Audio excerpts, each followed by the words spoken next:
Well, hello, listeners. Welcome to the Teamwork a Better Way podcast. My name is Spencer Horn, and you may notice that my co-host Christian Napier is not here today. He is out at a special IT conference that he's so excited about, and I'm sad that he's not with me to meet our incredible guest today, Carl Tishler.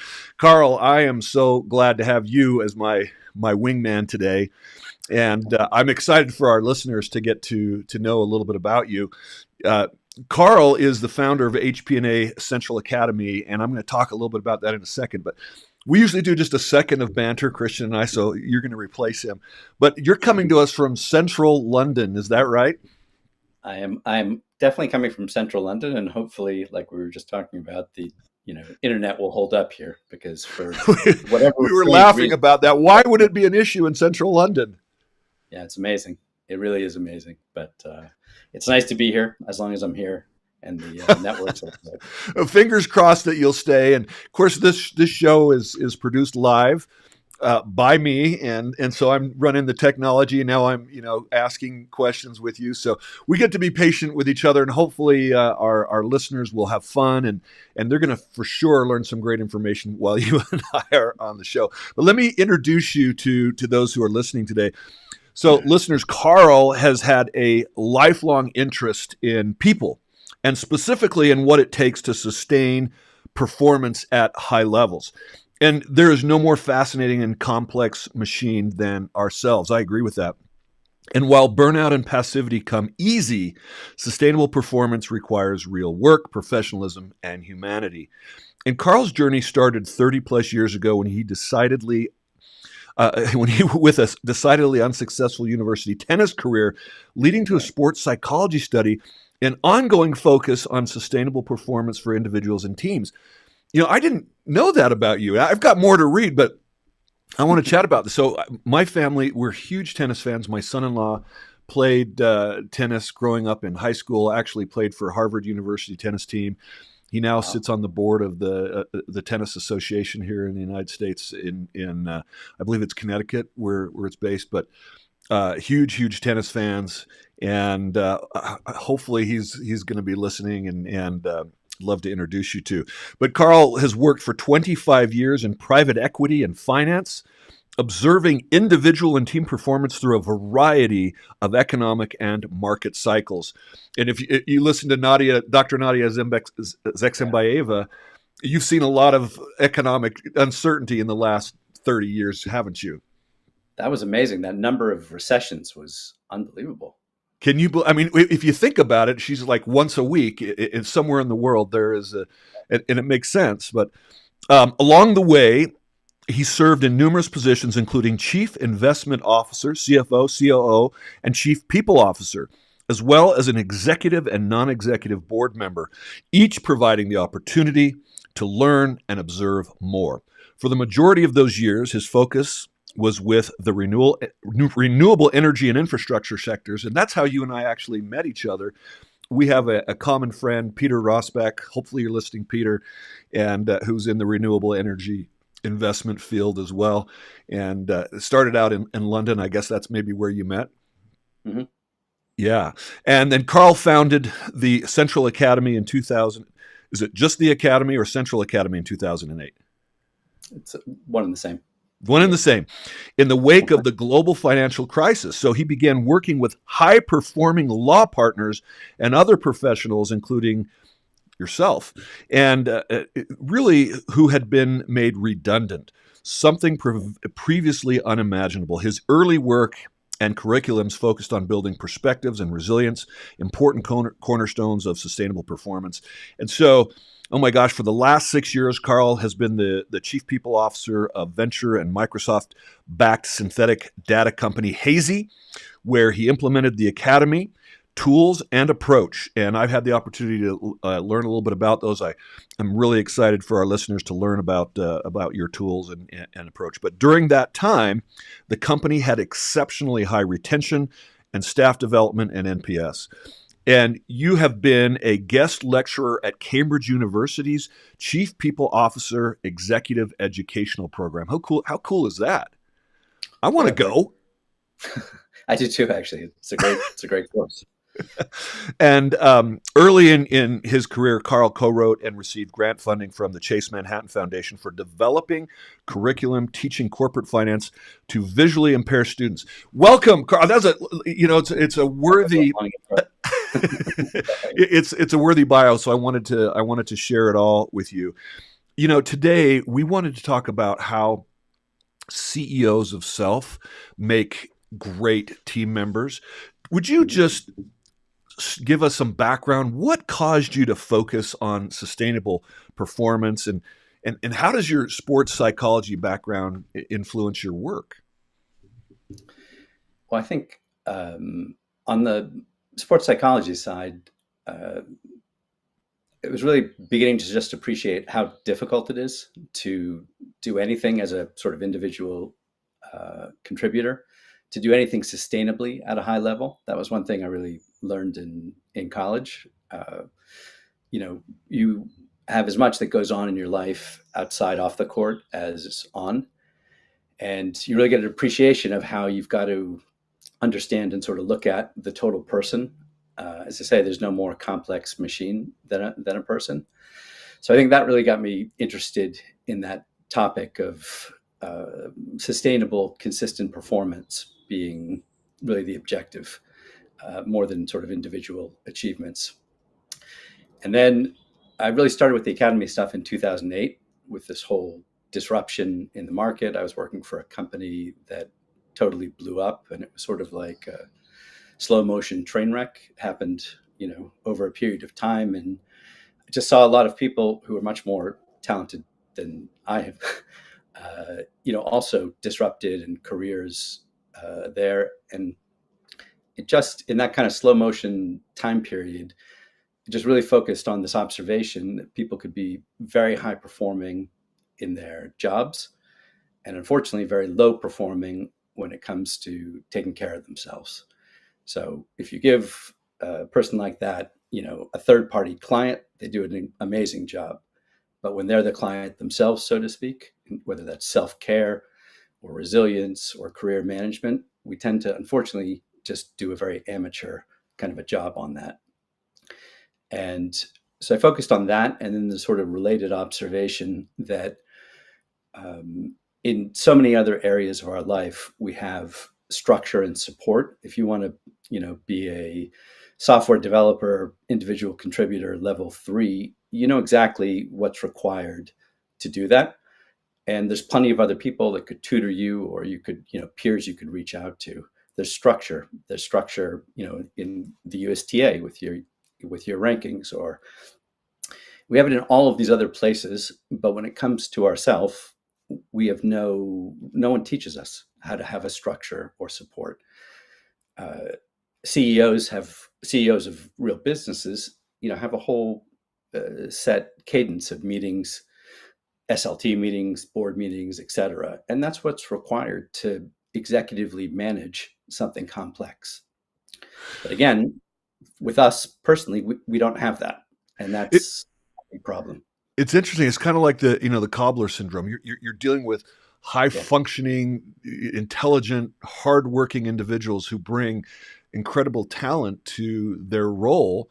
Yet when it comes to self care, and we're gonna highlight that, what you're saying is they neglect that.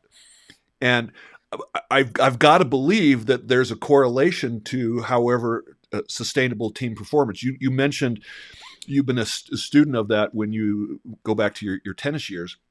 And how do you sustain high performance? I am a certified team performance coach, and I use a tool. The reason I'm highlighting this because the tool that I use comes from an organization called Team Coaching International out of Sausalito, California, just north of San Francisco, and they've been doing worldwide team performance assessments for about 30 years. And this is their findings. And there was a report in the Harvard Business Review in January that corroborates what their results are. But they say that around 10% of teams worldwide are high performing. So that's team performance. And the whole point of team performance is to create sustainable performance, because the bottom line of every organization comes from discretionary effort of those team members to work hard to solve the problems of business. So I'm just curious if that matches what you see, and how does a high performing CEO or executive maybe struggle to maintain high performing teams? And does this lack of self care have a correlation? Or is there a corollary between the rest of the team struggling and them struggling to care for themselves? Yeah, that's a great question. Sort of in reverse order, I think there definitely is a correlation, in my opinion.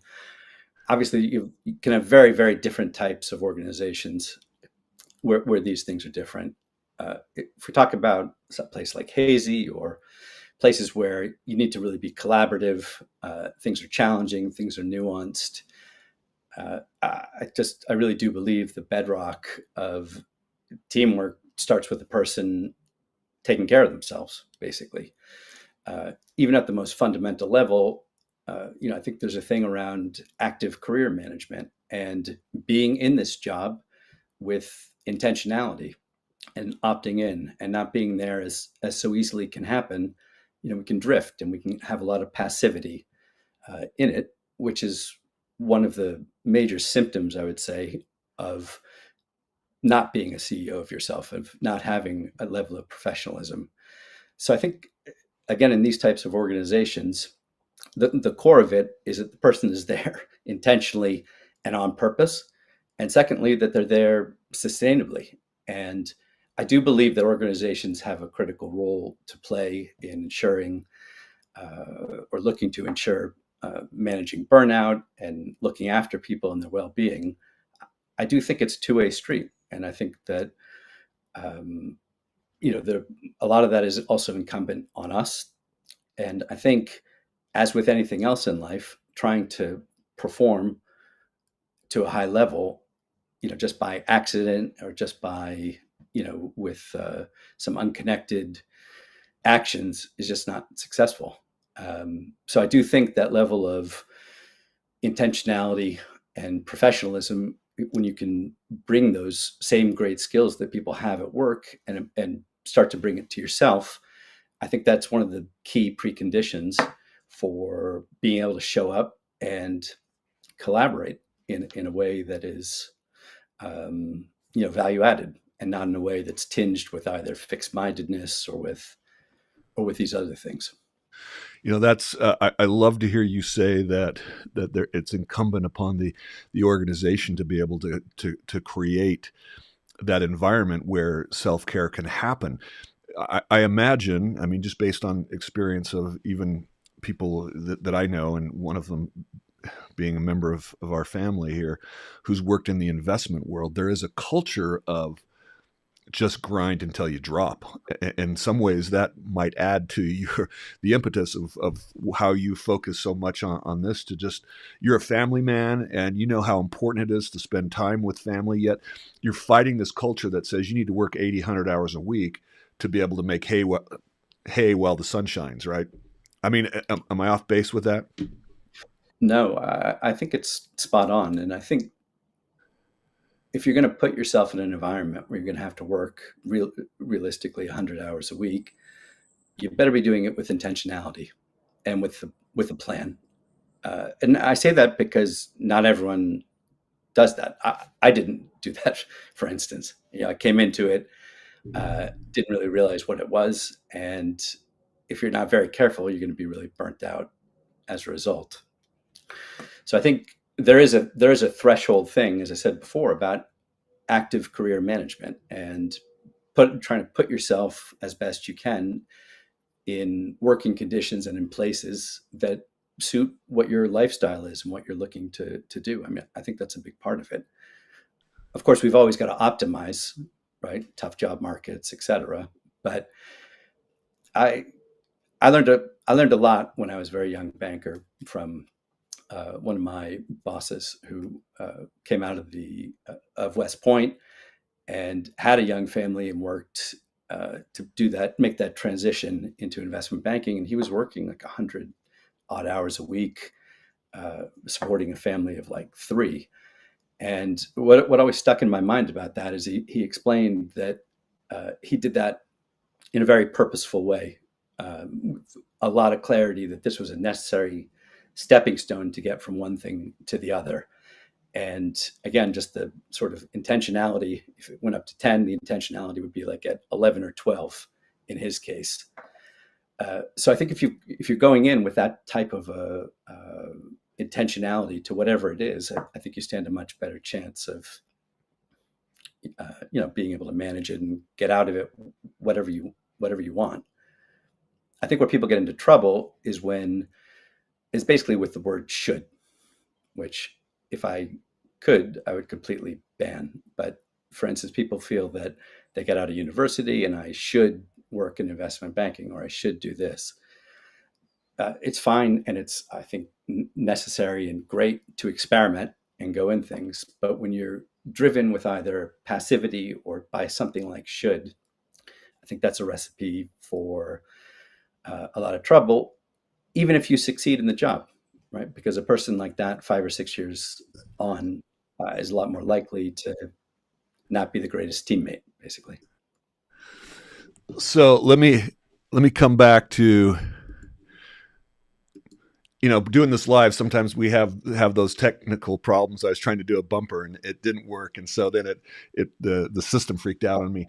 So you said a lot of very important things, and I'm a big believer that we shouldn't on ourselves. We should on ourselves too often, and that gets messy, right? You've heard that. That's just a little play on words. But I want to come back to this intentionality, and hearing about your friend. He was able to do that, but in some cultures, not everybody that's listening to us is in investment banking or finance or in the consulting world, which is just, again, saying crazy long hours. But there are people who are project managers, who are regular leaders and managers in retail, hospitality, IT, and they're still working crazy hours. How do you navigate? I want you to answer a few things. Number one, describe what a CEO of self is. And second, how do you create that self-care, create that CEO of self in an environment or a culture that may not value that yet? Yeah. If I could just add one thing at the beginning of that. I completely agree. There's nothing glorious or great or special at all about anything on Wall Street or any professional services. I worked for a period of time in a slaughterhouse, and I feel like I learned a lot more about a lot of things through that experience. Including like where our food comes from, right? Yeah, where it comes from, what it's like to get up at 4 o'clock in the morning, to work 12 hours to support your family in Yeah, a minimum wage job. I mean, like those are real lessons. And so I totally agree with that. I love that. Um, to me, the key thing of a CEO of self is that you're characterized by the fact that you're trying to actively manage three areas of your life. Number one, your self-care, right? Which is, for instance, managing burnout or trying to get proper exercise, whatever it is. That's kind of category one. Category two is your general operations. It's your resilience. It's your intentional attitudes. It's your habits, your core habits. And then the third is your career management. And that means not the immediate job. That means I think of us all as having 60 years, health permitting, where we've got to allocate and navigate what we do. And the thing about those three areas is no one is telling you to actively manage them. People could be telling you, or you could be focused on lots of aspects. I'm going to do yoga, or I'm going to do this job. What we focus on the academy has nothing to do with the decisions you make. Those are completely up to you. What we focus on is trying to equip people with structure and some tools to be able to literally just manage those areas. Managing doesn't mean controlling them. You can only control what you can control. But managing them means consistently looking after them. And we teach to a weekly, very brief habit of checking in on those three areas of your life every week, but in a way that anyone, no matter how many hours you're working in the week, you could spare the 5 or the 20 minutes to do it. And so the key thing that characterizes CEO of self is not outcomes or whatever, but it's an attempt to try to manage those areas, right? To pay regular attention. One of the ways we say is that over the years, I've observed that, myself included, by the way, that people tend to do most of their quality thinking about their careers when they're in between jobs. Well, obviously, you're going to spend more time working on your, interviewing, et cetera, in between jobs. But I'm talking about quality time thinking about it.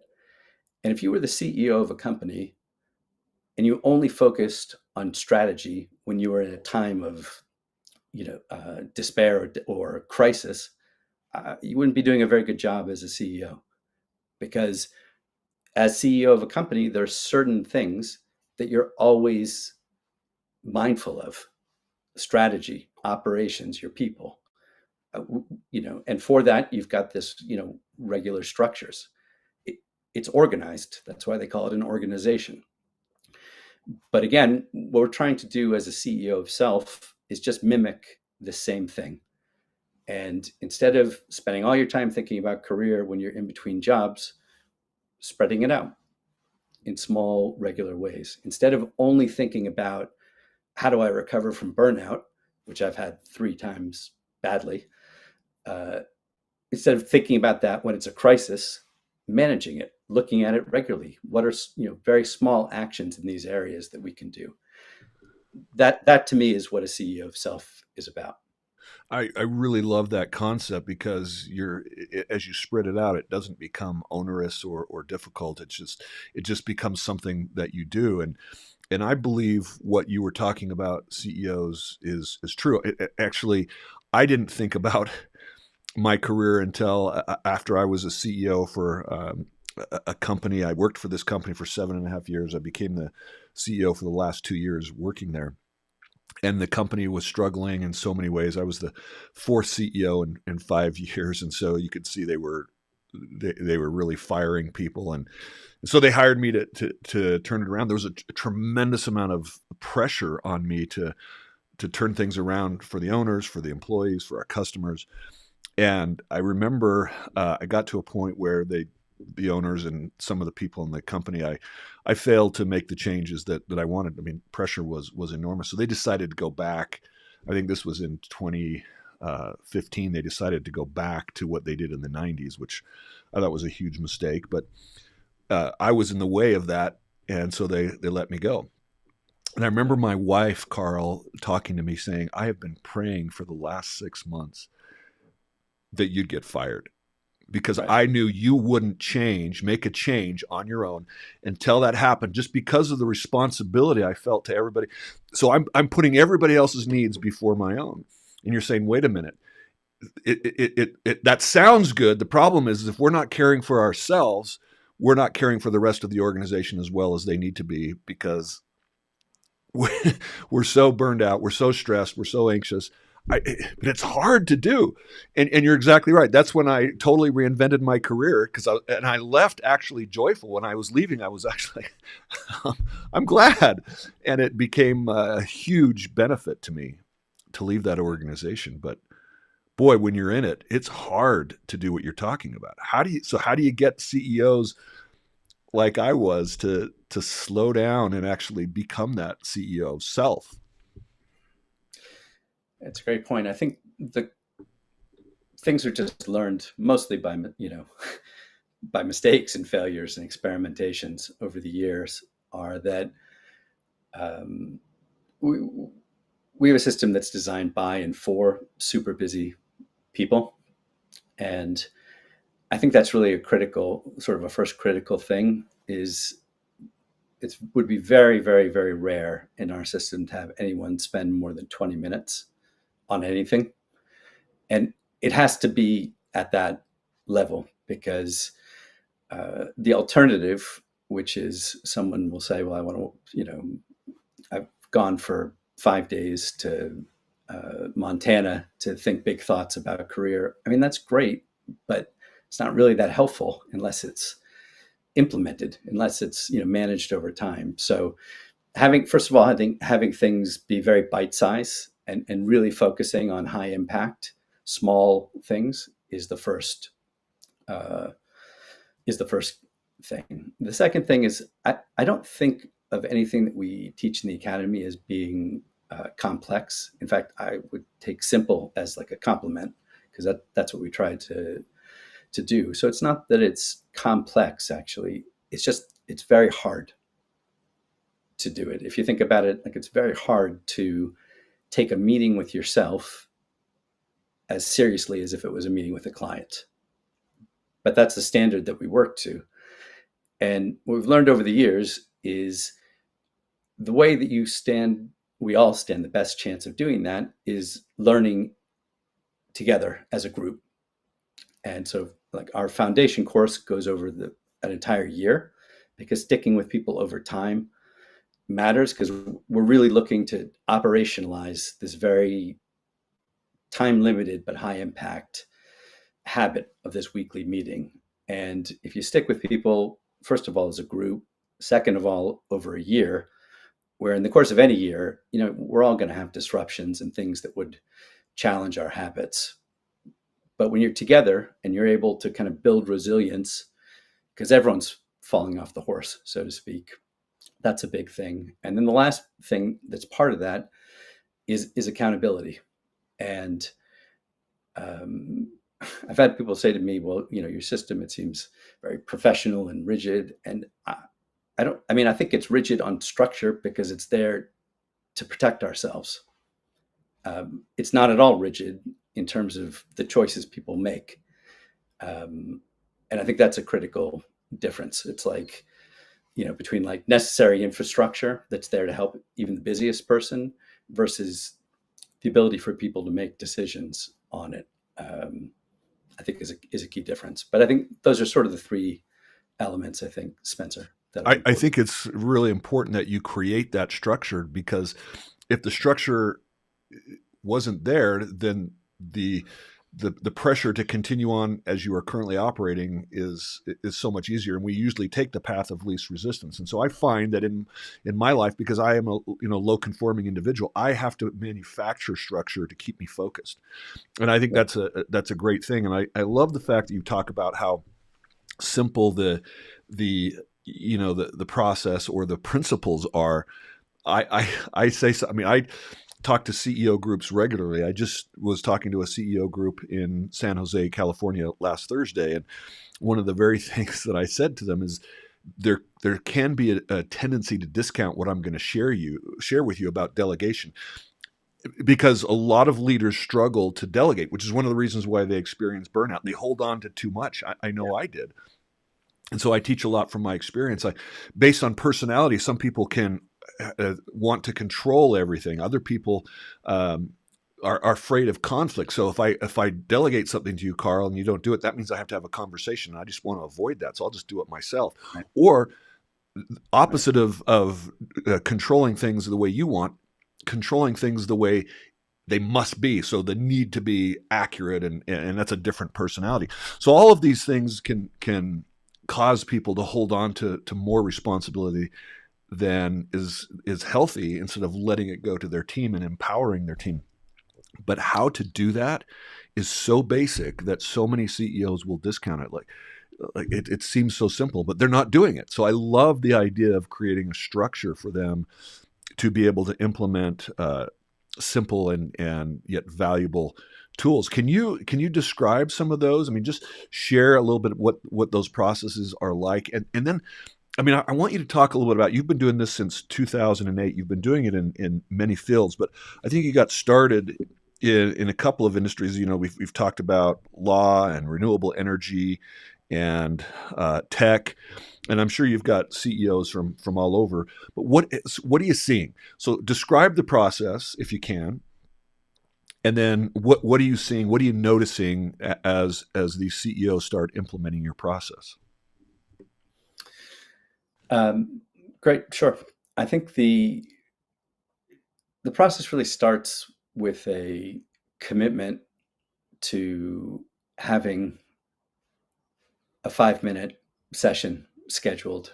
And it starts really with the very basic thing. We have a kind of a 7-step process where for this meeting with yourself that starts with scheduling it, showing up on time for it, which is actually tends to be the hardest thing, having the meeting, taking some notes, effective, and then effectively reporting back into the rest of the group once you've had the meeting. And so, as I say, Okay, so hold accountability on. is So there's peer accountability, not just accountability to the group, right? absolutely, absolutely pure accountability. Never shame though. That's a big thing. I mean, that's my issue with the word should, because to me, should is just a contraction of shame and could. And fortunately, I've just seen working with people over time, and again, certainly with myself, that people just use the word should to hurt themselves, basically.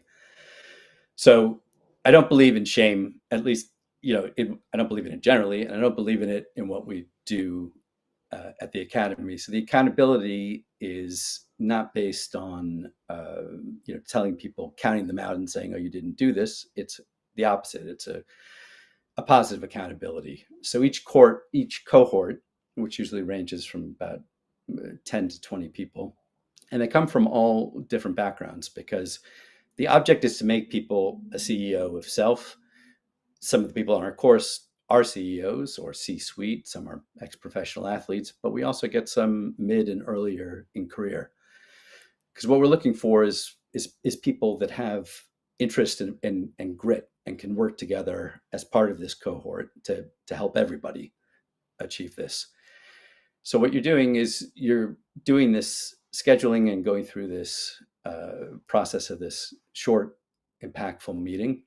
And then everyone goes on to the same, currently we do it on WhatsApp. You go into a WhatsApp group and you just write the word done.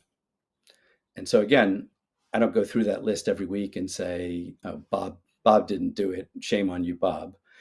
It's not like that at all. But going through and seeing your peers who are all busy, no matter sort of what age or role they have, that everybody is managing to doing their best to carve out time, and to see done all the way through it's the accountability, and that constructive accountability that's a big major part of it. And so we really believe in that weekly cadence. And so at month end, you have a slightly longer meeting of about 20 minutes. In between, it's just 5 minutes. And then at the end of the quarter, you have a more extended meeting. And that just continues indefinitely on the same basis. And I sort of think of that as being like a heartbeat. I think of it as the consistency of it is something that's very, very, very important, because it's the opposite of what we have otherwise, which is just kind of randomness. And we'll think about self-care or career just at random times in a passive and kind of reactionary way. And Kind of like so arrhythmia instead of a good exactly. heartbeat. Yeah, exactly. Yeah, exactly. Exactly. But I think just one thing, coming back to what you asked before, that is, in a sense, it's got to be almost a tie for first in terms of the most important thing that we're really trying to get across to people through doing this and through doing this in cohorts, is the importance of what I'll call tactical self-compassion. Because a huge issue with people is that there's an operative belief that you can't be both driven and self-compassionate. When you ask people that, they say, oh, of course you can. I see the difference. But when they really think about it, there is this deep operative belief. And so all of these times that we've either ourselves or have seen others do these quote unquote heroic things at work, and not brush their teeth or slept for 2 weeks, and that's glorified. What that's really getting to is this idea that you can't be driven and self-compassionate. And that is such a destructive and pervasive thing. Because again, even if you just distance yourself emotionally from all of that and look at it, you can't possibly perform consistently, sustainably over time with all of the setbacks and challenges that just will always happen unless you've got a way of picking yourself up and taking care of yourself and having a kinder voice. Uh, People try and people do it for large stretches of their career. There's no law that says you have to have this kind of tactical self-compassion. And by the way, when I'm saying tactical, what I mean is people have a definition, or they think of self-compassion as, well, I'm just making excuses for myself. It's not performing. And people sometimes, honestly, will have almost like a gag reflux to the word self-compassion. And so we gave it a different name and a different definition. And we call it Sierra Charlie. It's just NATO code for the same first letters. But it kind of gets rid of that misconstrued self-compassion and says, hey, this is not about you being weak somehow and taking care of yourself. This is a performance tool, right? This is part of what high performers do to be able to pick themselves back up, and deal with it. And to me, out of the whole, again, course, other than giving people this weekly cadence and this weekly heartbeat of it, I think it's really trying to embed and operationalize this tactical self-compassion that to me is at the top of the list, because I think that's the thing that's in massive short supply. I love that, Sierra Charlie, because I know I have friends that, for example, that work at Deloitte. My son-in-law worked at Bain. The people who work at McKinsey or investment banking or your Goldman Sachs, whoever you're working for, the culture is you grind until you drop, and then what happens is they last a couple of years, and then they go start their own companies where they do it again because they start up those companies, but they get a little break, go to Montana, as you talked about, a little downtime. And I really am interested to know how it sounds like the initial reaction is the gag reflex from some of these executives at these types of organizations. But I'm so in agreement with you, because this concept was taught by a lot of people, but one that comes to mind is Stephen Covey. He talks about, think about the metaphor of sawing a log with one of those, saws that you go back and forth. If you're just cutting all the time and never stopping to sharpen the saw, eventually you get diminishing returns on the time and effort you are expending. And what I'm hearing you say is the self-care, the tactical self-care, the Sierra Charlie, is enabling us to still be driven, but have a more holistic approach to life, which then probably brings the better self to work every single day and can be more productive. In my behavior, I did one of my behavioral assessments with you, the ProScan, and there, if you remember, there's a section on there about kinetic energy. That's how much physical and emotional energy you have to do the work without having to recharge your battery. And the idea is that somebody at a 7 could probably work 18 hours a day without, taking a break. But sometimes they're no less effective as someone that's in a 3 or 4 energy who's maybe taking more breaks because they're not context switching. They're being more focused. They're being more intentional about the work that they're doing, and they're not just dissipating the excess energy that they have. I don't know if that's making any sense to you. No, definitely makes sense. Yeah. So, so I love that you're doing that. So I know there's lots more that you have to measure. I love the 3 areas of managing self-care, managing burnout, developing resilience through habits, and then career. Is it always in that order? That because caring for yourself, developing habits, and that's kind of another Stephen Covey idea, right? First things first. Yeah, definitely. Yeah, it is those 3 areas. We the way it works in these meetings, we divide things into 3 categories, which broadly match those, which is strategic, where are you heading, tactical, what are you navigating through at the moment, and then pastoral, meaning in this case, self-care. So yeah, those are the 3. It's interesting, Spencer. I was thinking about what you were saying before about was it your son-in-law that played tennis at Harvard? Yeah. That is real tennis. Like that is super impressive. But I think of the thing, what we try to emphasize on our course is that the Sierra Charlie, this tactical self-compassion, that belongs to the family of mental toughness, which is to say these are intentional, constructive performance, performance perspectives. And that's part of, again, sort of rescuing it out of the other area where people say, well, taking care of myself or thinking about myself is weakness. Like it's not, it belongs with mental toughness. It belongs, in that area. And I think kind of reclaiming that and reframing it is very important. Yeah, and it's not just for CEOs. I mean, I have my other son-in-law, brilliant. He's an attorney, and he specifically works with venture capital, and so he's, I guess, in his third year. So as an associate, they Mhm. push you really really hard. The same principles got to apply there, even if you're not at the C-suite, if you are just getting started. Yeah, definitely. As I said, That's well, why it's the admission is CEO select. of self, not the CEO of company, right? Yeah, it's that, and it's getting people at different points when they're receptive and they have grit. What we do, we're very, very, very mindful of people's time because that is the most precious thing. And but um, yeah, but you can get someone early in career who's kind of gets it basically and cares about it, and I'm happy to have them on the course when Wouldn't it be they're great to start get those talents or get those habits developed early on so that they can do it throughout the career life cycle as you described? I think so, definitely. I think the one thing is it does help to know what bad looks like.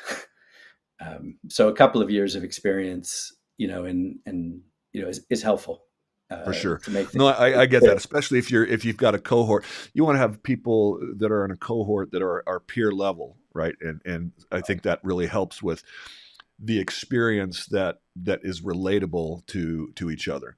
However, Mhm. there are some pretty sharp people out there that work with people at high levels, and even I'm so impressed with.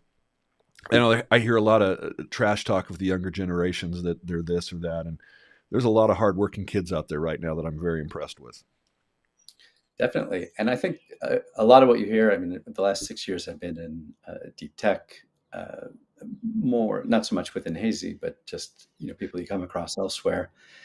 Um, you hear the criticism of the younger generation. Oh, they're not willing to work hard, so on and so forth. I think there's a lot in that actually is kind of positive, right?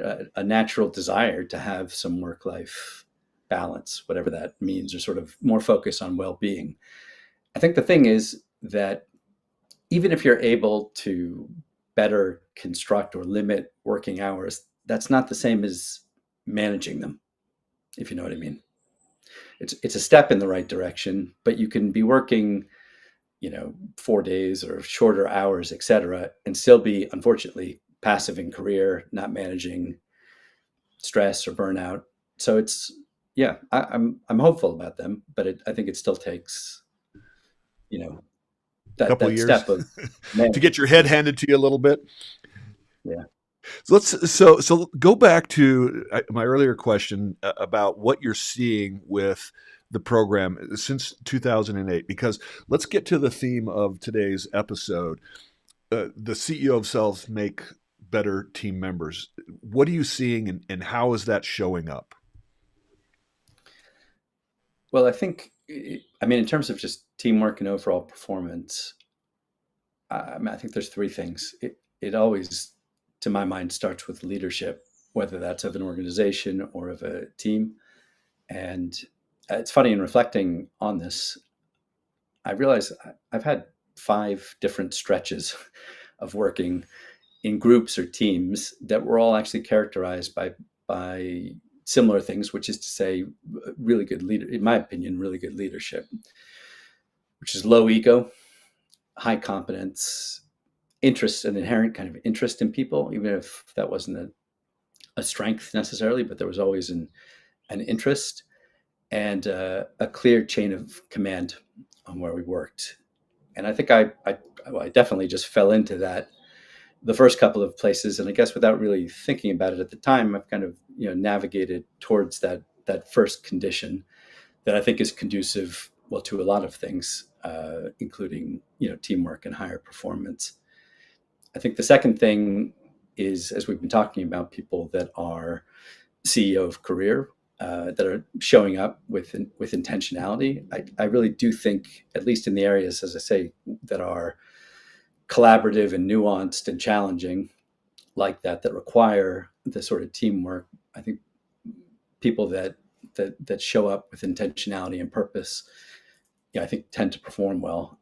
And I think with the balance of both of those two are conducive to the third key thing, for teamwork and performance, which is what the operative culture is. And I know there have been apparently some great books written on this about how the anthropologists, have it right in terms of looking at corporate culture and stuff like that. But the nuts and bolts of how a place, again, whether it's just a group of a company or whether it's a bigger company, how it actually functions de facto.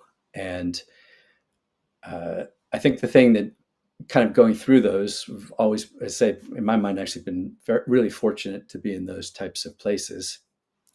And I think the main thing that I've learned along the way in doing that, which is in addition to having those first couple of conditions, and in addition to having a culture in the group of, if it's like I think of an ice hockey team, if it's a success, it's a collective success, that kind of a thing. I really do believe that, going back to the beginning, that there's no more complex entity than a human, and that, uh, to really make an organization or team work, having a much greater focus than is normally the case on this pastoral role or function, I think is a critical thing, again, for enabling teamwork and performance. And so we had, again, a great CEO at Hazy, and Harry Keene. And the last 6 years, we have run this where every 2 weeks, people have a 30-minute check-in, and have it do it with me until we scaled. That was time to prompt and process. And, we talk about CEO of self stuff as well. But having that time, having that awareness that if you've got an employee, they're much more than just an employee. People don't just show up at work in absence to what else is happening in their life.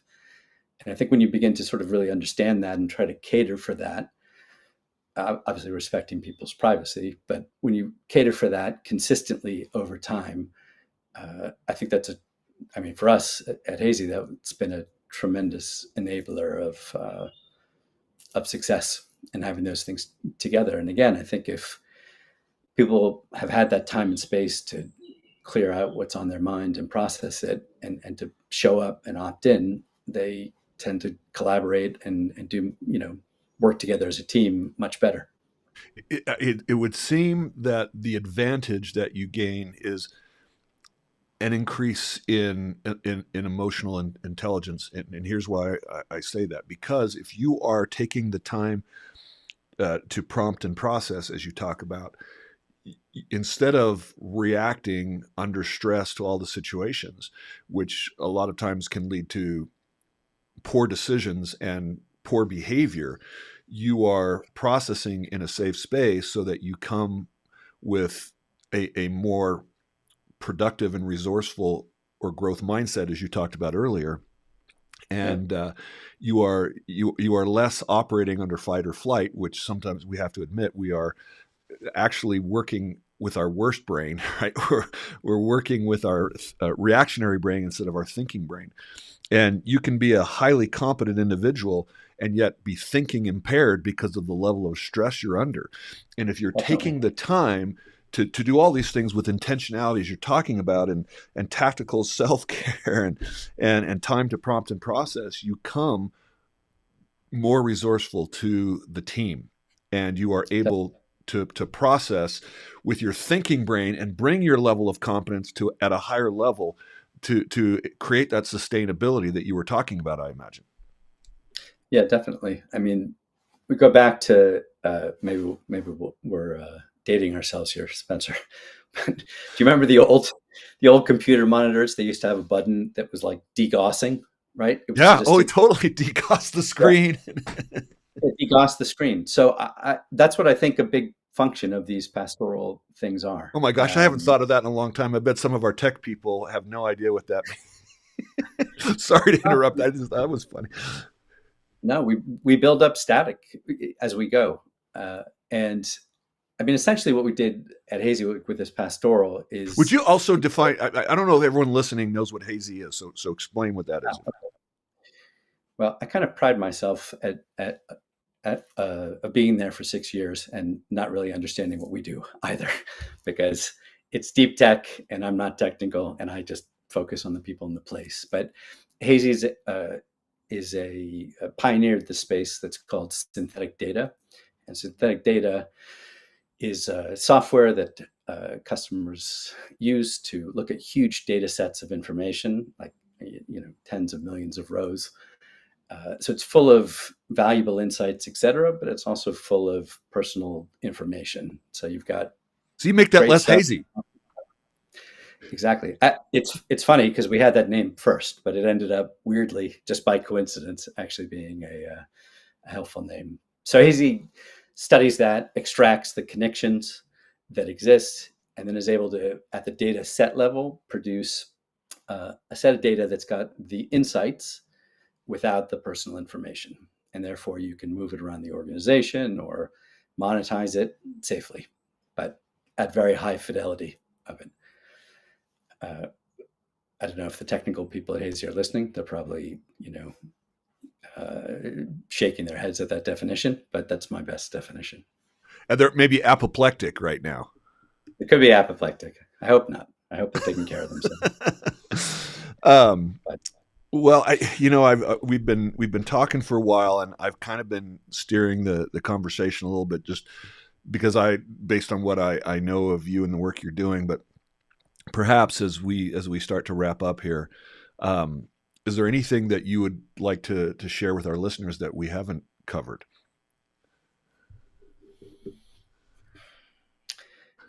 I think that small directionally correct things make a huge difference. And if I was going to give this example, um, if you wake up January 2nd, I'm not picking on yoga here, but if you wake up January 2nd and you just kind of randomly decide, oh, I'm going to do yoga, likelihood it's not going to stick. And I'm not saying that from a negative way, just that happened to me, for instance. And the problem with that is it's kind of a triple negative, because you don't get the benefit of yoga. You sort of feel like you failed at something, and it kind of erodes a more general sense of confidence and competence that you can get things done. And I think we really, really underestimate how kind of damaging that can be. Again, failures are great. You just want to have good failures, that you learn from, not ones that have this eroding effect. So a big part of what we focus on in these, weekly activities and actions is taking very small steps in the right direction. So let's say, I don't know, you were an architect and you wanted to move, into being a lawyer, for instance. I hope that wouldn't be the case, but if you did, that's a longer term objective. And instead of trying to, being frustrated that it doesn't happen or doing a whole bunch, what we get people to do is take a very small step on it. So you might say, well, this month I'm going to try and reach out just to one or two lawyers just to have a conversation. It's very small, and we set the bar at what seems to be a very low rate. You can always do more, but we set it so you don't do less. And when you get to the end of a week or you get to the end of a month and you've had these small, directionally correct steps, it's kind of the opposite of a triple negative, right? It really does give you a sense that you've accomplished something. There's a cumulative effect on it. Take enough small steps, they add up. But most importantly, you feel it within this area that's kind of controllable, that you're doing something positive for yourself. And I would just say, I've learned over the years that when you can define things in these small steps and take them, and again, that's why having a weekly habit is so important. So you have time to check in on them. Uh, you can really have a lot of good things happen and have it be therapeutic. And I guess my wish for everyone, you certainly don't have to come to the academy to do that. You can do that on your own. Um, but my wish for people would be to really think micro and directionally correct on this, and just try and move whatever it is you're trying to do. Just do it in small steps. In fact, for the first, I don't know, maybe 10 years, we were known as the Aim Low Academy, which didn't mean aim low in aspiration. It meant aim low that let's take one small step, right? One little small step in the right direction. And that was aiming low. And then a friend of mine said, "Hey, you can't name your academy that. You got to change it." So he changed it. But I do think that principle of aiming low is a critical thing. And other than getting rid of the word should, that would be my second wish for people. That is, I think, great advice. It's interesting. A lot of high performers feel like they have to have, you've heard of the BHAG, right? Big, hairy, audacious goal. And I'm not saying there's anything wrong with that. However, the challenge is if we say, hey, well, I'm going to start yoga and we don't do it, we actually set a precedent of regularly failing and not following through with our desired actions. And so what I hear you saying is by making these small and implementable goals, we compound the behavior change over time, and we actually have a greater ability to reach that big, hairy, audacious goal than if we just focused on the big thing at once. And I agree with that. I think a lot of high performers struggle with that concept. And I was just coaching one. I just finished coaching this individual in Czechia, and she's a high performer, and so it was always, beating herself up for not accomplishing more. And so one of the things that I had her do was keep a journal of everything she accomplished every week. And she just all of a sudden, after a period of like 36 weeks, realized how much she had been missing that she was actually accomplishing, because it's just like growing, right? You grow every day a little bit. You don't notice it.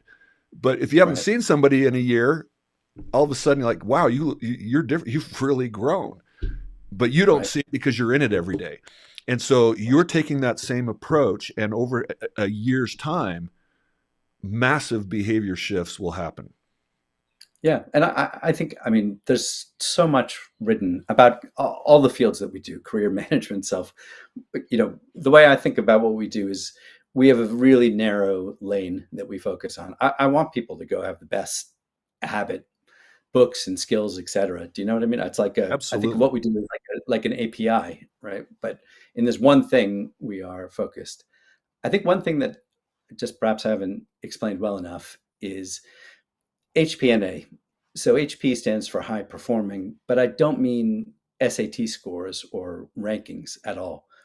Really, actually, what I mean is effectively growth mindedness. Someone who genuinely wants to get better. Again, people will say, and I'm not saying this so that they, to make people feel bad, but people will say, "Oh yeah, I want to grow, etc." But there is a difference. There are people that really want it, and to me, that's what high performing is. And NA is effectively non-arrogant, which really what I mean is because everything we do is cohort based. Is someone willing and able to think bigger than themselves? Well, and not only And that, if you work with a cohort, you have to be vulnerable, and because receiving feedback is not ever easy, and if you have an ego, then you're not going to make the small shifts that you need to have, and listen to the feedback that you're getting. I imagine I'm just yeah, so definitely, well. that's why. If it's been so great to have you on the show, Carl. I've really enjoyed the conversation, listening to you. I just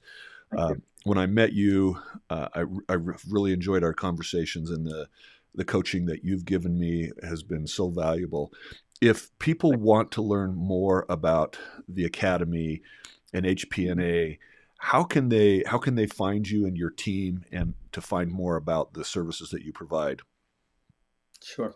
So our website is hpna.pro. Pro is in professionalism of the standard. That's where it comes from. So I'm just simply Carl at HPNA Pro. Uh, and that or on LinkedIn. Always happy to connect to people. That's wonderful. I would love it if you'd just stick on for a second. I'm having a little bit of technical difficulty, as you've seen, with my three faces or showing up. I'm going to run our closing bumper and just hang on the show for a little bit.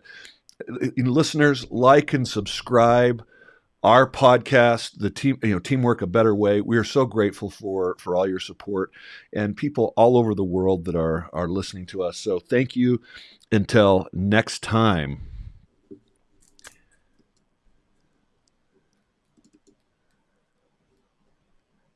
And here we go.